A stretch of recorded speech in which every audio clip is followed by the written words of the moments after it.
Hello everyone, welcome back to my YouTube channel Unfog with Dr. Atahar Parveen. Friends, today I am going to share a short and important update from our Education Minister Madhu Bangarappa. Now this information also connects with his press meet where he told that TET will be conducted in November, December, and as soon as TET is done, CET will be conducted and recruitments will be done before the next academic session, he told, right? So here he has also posted about this in Facebook. According to his post, he told that the recruitment process for 18,500 teachers will begin soon, and as he earlier mentioned about TET, it will be held in November, December, and then CET will be conducted in December, he told that, right?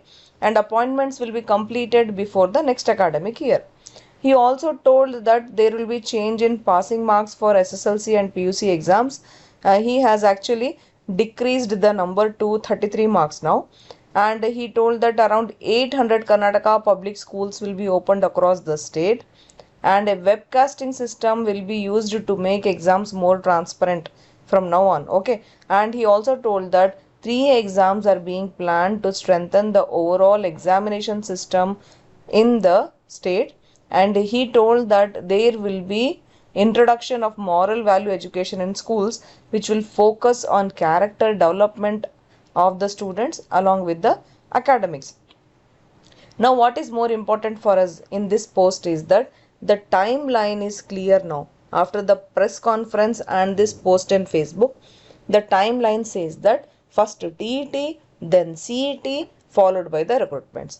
Now this looks positive only because he has been telling this repeatedly now, and also because of the protest of the aspirant, there is lot of pressure on the government. So this time we really have a lot of positive hopes. So we would advise all the aspirants out there to please keep preparing steadily, because Karnataka TET has become very important for us now, because you will be eligible for GPSTR and CRISE only if you have qualified TET. So that's why this is a golden chance for you all. Please keep preparing, and it is expected that the notification will come very soon. We can also expect it by this week only. So as soon as the notification comes, try to apply and start preparing for TET. Okay. Thank you. All the best. Bye.